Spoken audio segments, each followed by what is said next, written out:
So, the fun begins now. That's the first lesson. This is the first lesson, the first actual lesson, because the first video was an introduction, also a way to know each other, and from now on the lesson will be like this. So I prefer presentation approach. So you have a more I present the content in a more schematic way, and you have a more precise way to learn them. So, first lesson, as anticipated, will be on network of price, market profiles, and SMT. And I will remind you, or I will go over some topics that I mentioned on the introduction, because I want you to start with the right perspective in mind. So put your mind in the right perspective before starting. And that's actually a thing I struggled with for a long time, and but I was able to find a light at the end of the tunnel. Many people die in the process. It's if you start with the right mindset from the beginning, it's way, way, way simpler to overcome every obstacles that is between you and your goals. So every journey should be engaged with the right mindset. So the first question you should ask yourself is, what are the markets? And more importantly, why were they created in the first place? The key here is why. We always the greatest trader I know, and I know some are in the Jeffs group also, but everyone always ask himself why. Why this? Why that? Why that happens? Why was my stop loss hit? Why did I miss this? Why is important? And this is the greatest why of all. Why were the markets created in the first place? The short answer is to take all of your money. And that's the reality, because the markets, and I know that can seem like a rant, but I will go over the important stuff later. But this is essential, because you will trade with the right perspective in mind. So the markets is a powerful machine, a powerful way, and not so obvious to most people, to move money in the global economy. And since the 1700, where the first stocks exchange, and go over these topics, it's not useful, obviously, but really fascinating for me. The first company to be listed publicly, the first contracts, futures, to speculate on agricultural products, were always created to make money circulate. Because it's another way. When the economy and the finance world begin to begin to become too complicated, the people that rule this thing needed to figure that out, a way to move money more efficiently in the global economy. And that's a way. So over time, obviously, more types of financial instruments will be created, and that's why. But the market is a perfect place to lose all of your money. Simple. And it's really, really well designed to do so, because every single price fluctuation is designed to fuck you. And I recently tweeted about this, but if you are trading for at least 2 months, I say,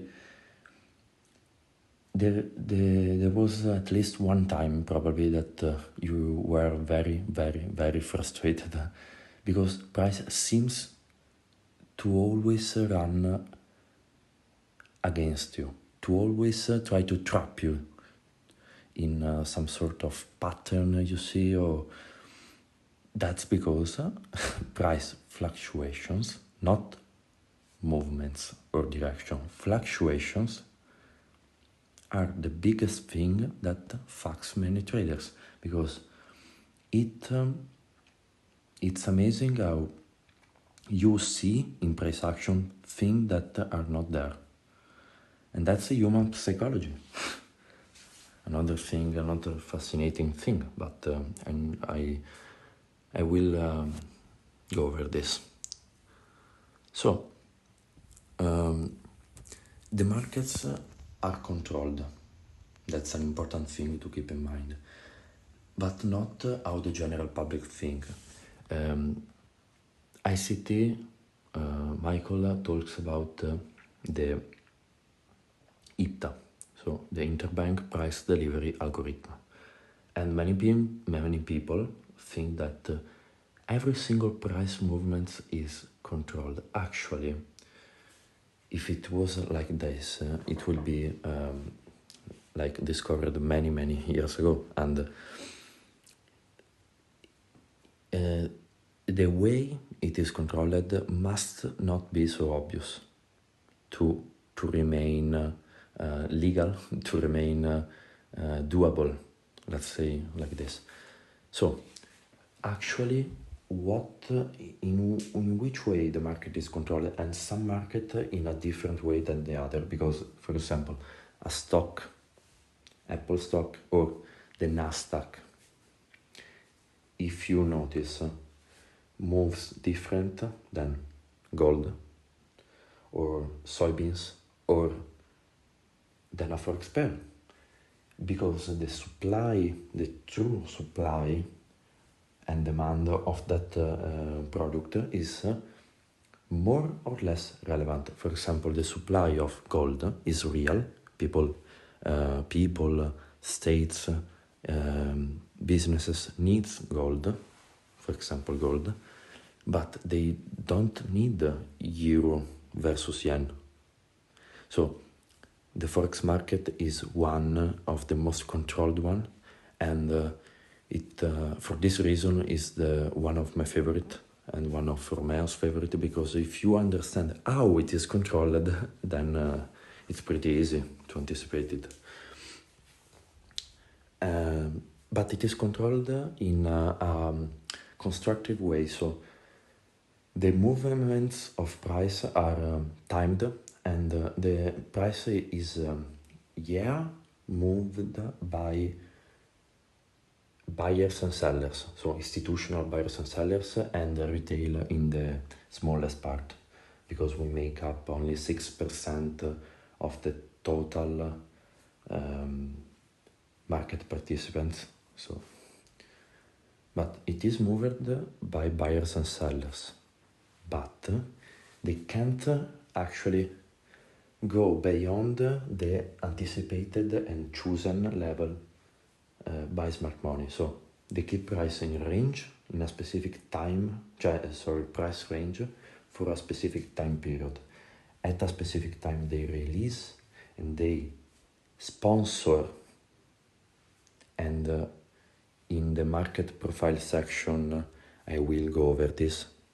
They sponsor the price movements, and if you go into your chart, you will see that at a specific time almost every day price start to rally for no reason. That's why they sponsor to bring price to a certain level of interest for their business. In the long run, so on the higher time frames, like on the monthly, obviously price is moved by fundamental reasons and global interest, and it is all engineered. Intraday and intra-week, it is 100% more controlled, because it's important how price closes at the end of the week or at the end of the day. It is a big range day. Nobody cares if price in a week go up, down, up, down, up, down, down, and then closes at the same price level. That's why they can play inside the interweek time frames to speculate on that market. Also, you know that, and I will elaborate over this, but economic news events are used to accelerate the delivery of price to certain levels. So, smart money don't care about us as liquidity, don't care about our stop loss. They did what they did. They provide the liquidity to the marketplace. They are liquidity providers. If you search on internet, they exist, and it's a job. So there are big center that provides liquidity to the more illiquid market, and this is a role of smart money. And the market makers, they also manipulate price to make money, to speculate like us in a different way, but that's their objective. If we are on the wrong side of the market, we are simply standing in the way. They are not coming after us. They are on their own path. So let's coming to the end of this rant to prepare you, to put you in the right perspective. Why a time-based chart? Well, after all this speech, a time-based chart is obviously the only way to see the market's behavior by the price scale, the price perspective, and the time perspective, because pattern happens on the price scale and on the time scale. When you blend the two, you get a pretty good result. And this will be what I will teach you, and what Romeo and ICT talking about. So everything else added to a time-based chart is extra. I'm not saying it is useless, but is extra. So unlike ICT, I don't shit on volume profile. I don't use it, but I don't shit on footprint charts. I don't shit on DOM, depth of market. I simply think they are more a tool to see inside the candle after they happens. So if there is a big movement in price, you can see that, for example, 500,000 lots were executed below this low. So you can see, you can say, smart money entered here, a big player entered. That's where the liquidity pool was. Fantastic. But you can see this after it happens. So you can, how people use it, how people use the footprint chart, for example. They saw a big player that entered. They see the market that moves in that direction, and they simply jump on the wave. So it is a way to look at a chart, but always in a time-based manner.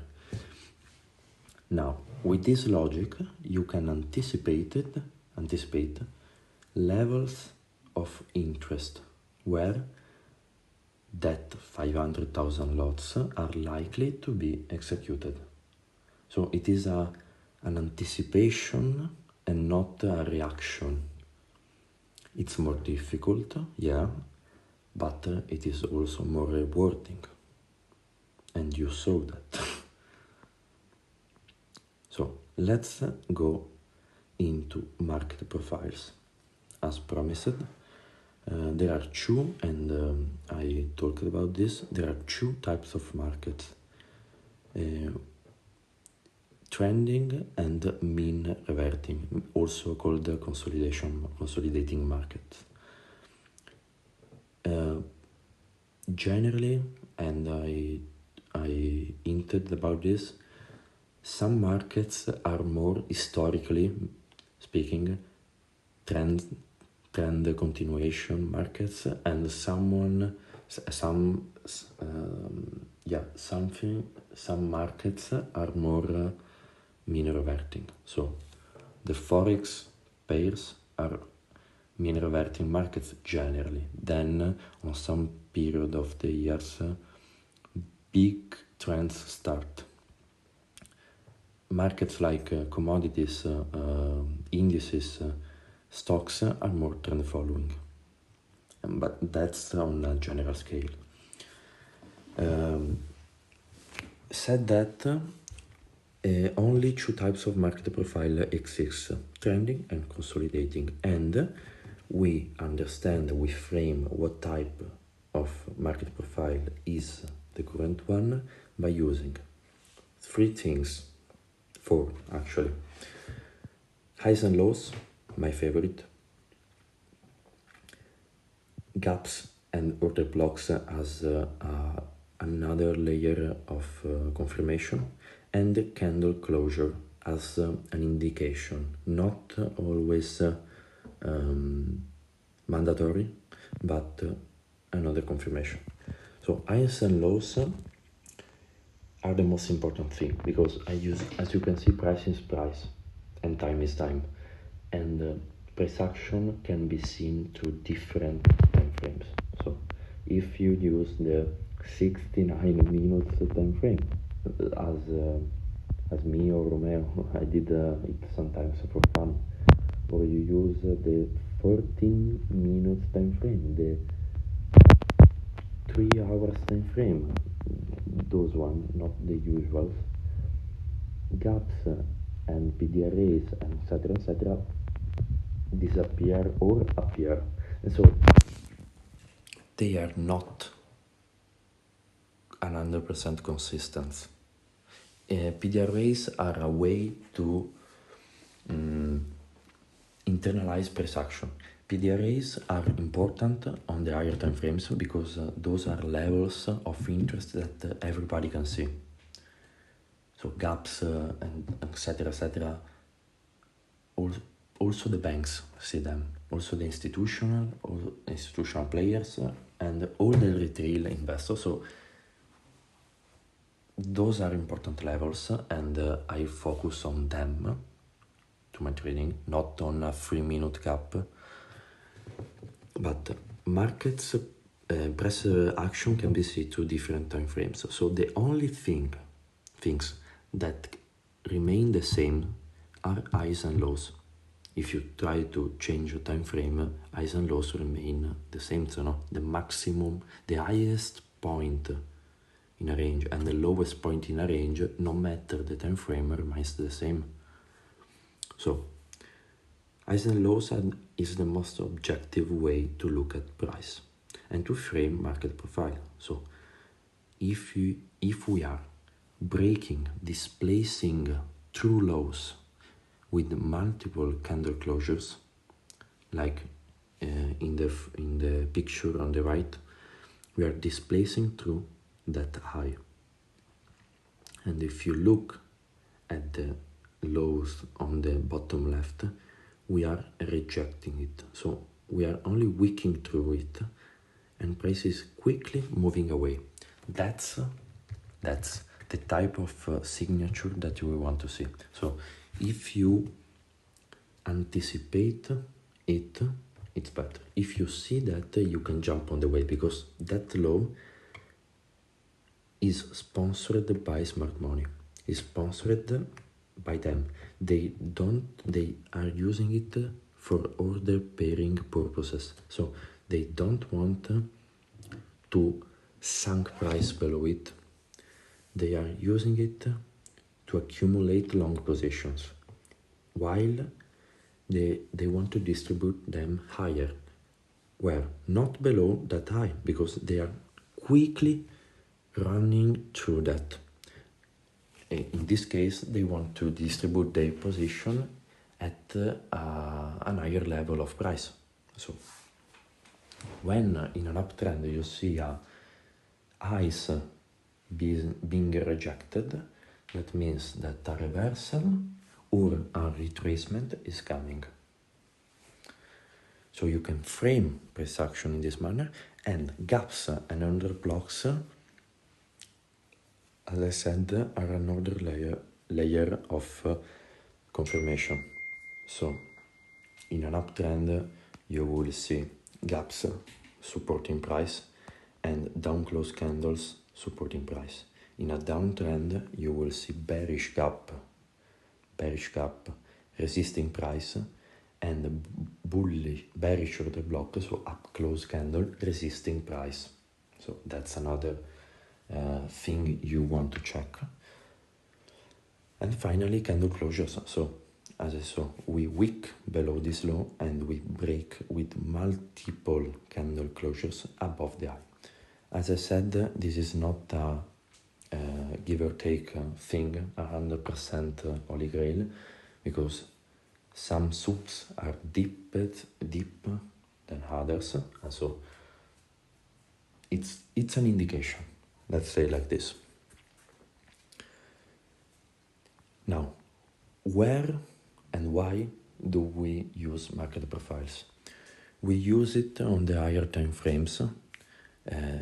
Now, higher time frame depending on which candle we want to trade, and I will expand on this topic later. But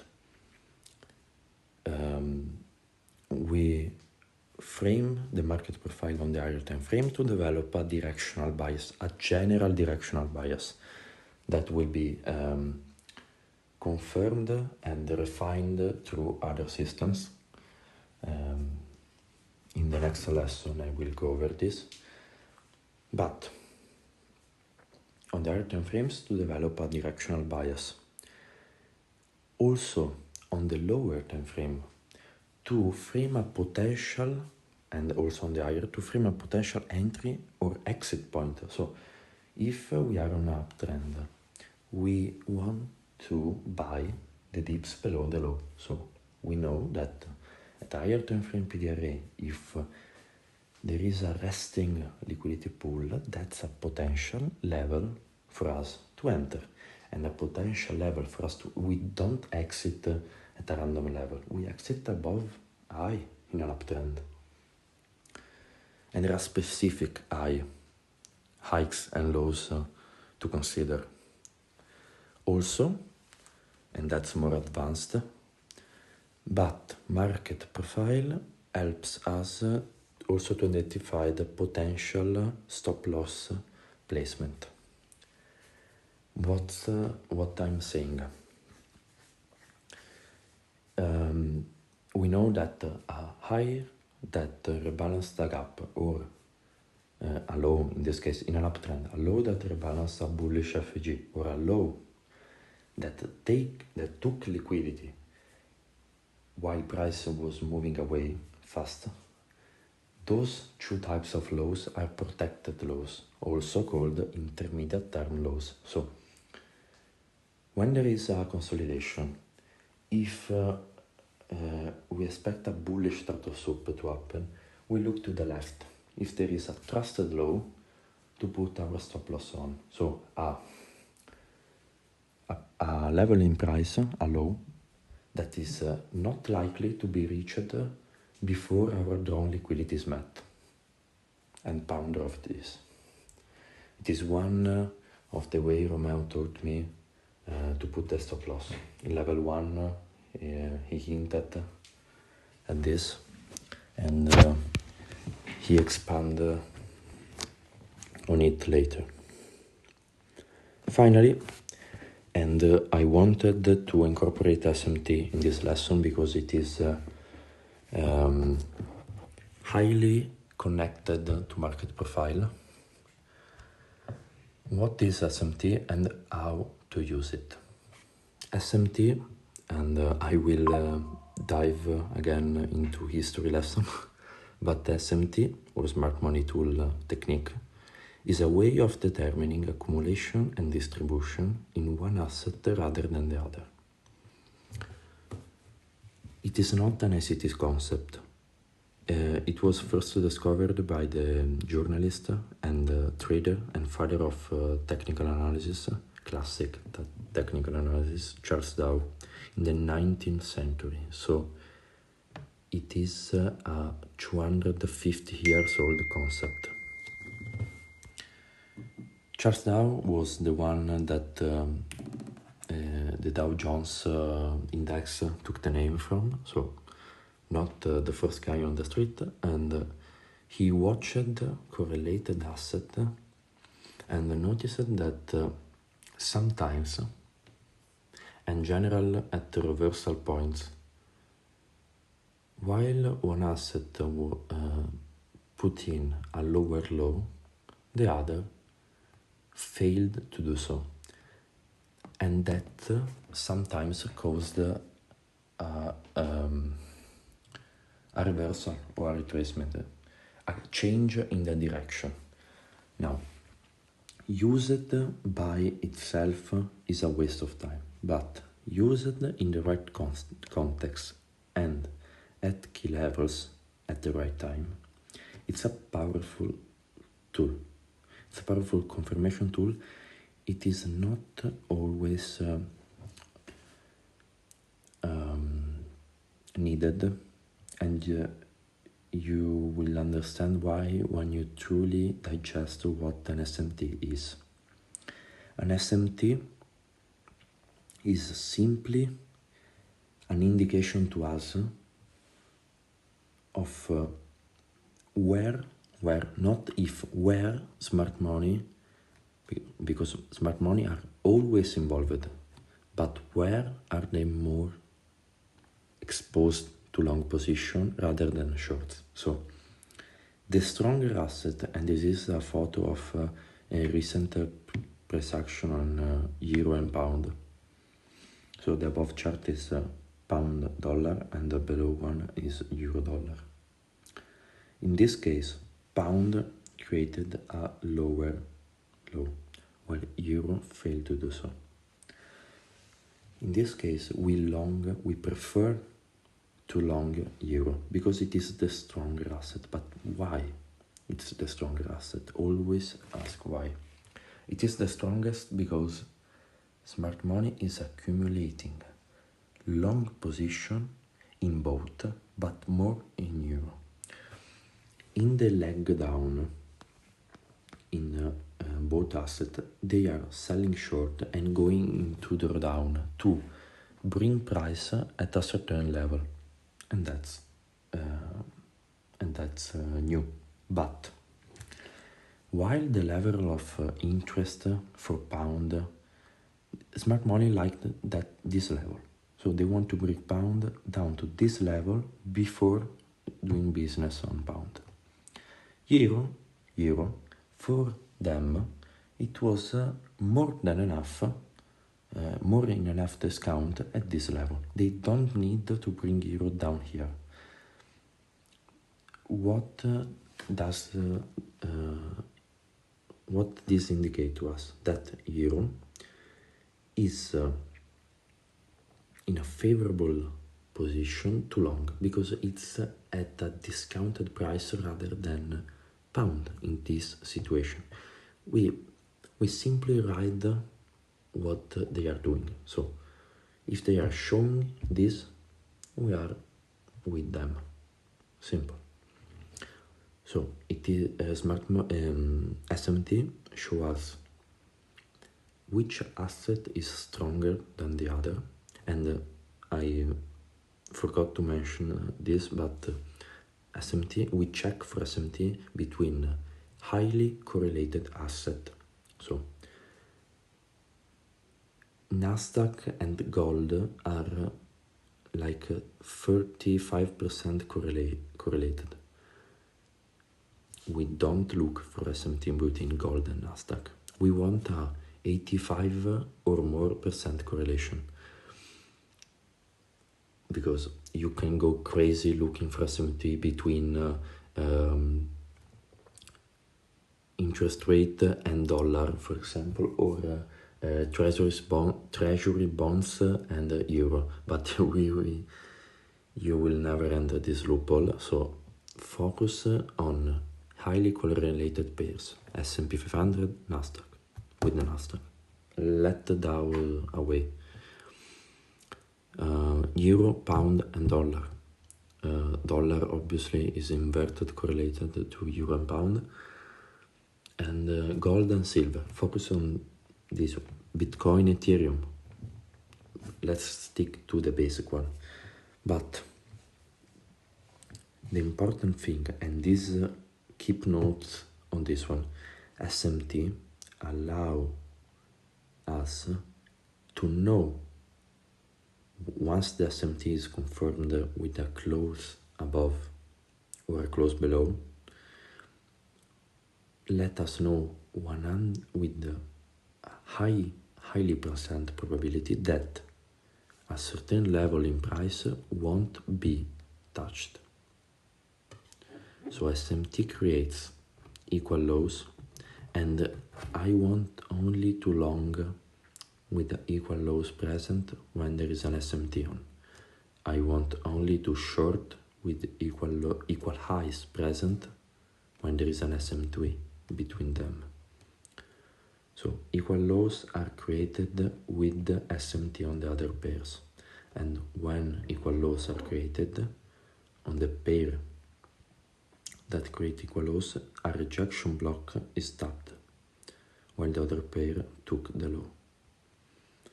So SMT create equal lows and equal highs. Left SMT leave gaps unfilled. SMT is the reason for a true breakout of the range. Let's take, for example, today's price action. Mark Monday's range on euro and pound. Pound took Monday low and then reached Monday high. Euro, simply with an SMT at the lows, is breaking out of Monday range. True breakout happens because of SMT, always, or because the range, and I repeat, or because the range is sitting at an higher time frame key level. These are the only two instances a true breakout happens. SMT, so total soup on the other pair, or the range is sitting at higher time frame key level.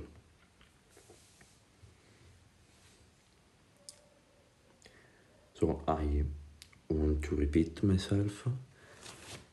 Don't make the dumb mistake of writing SMT as a rule, as a strict rule to your model, because SMT is not needed. Is an indication of which pair we want to long or short. Is an indication of where we don't want to see price arrive. And another thing, SMT and God are the only way that can stop your target from getting filled. So if you have a drawn liquidity in mind, when price is near, check for SMT. Because if the drawn liquidity is an FEG, relative equal highs, a previous candle highs or whatever the fuck it is, the only way it will not be reached is because of SMT.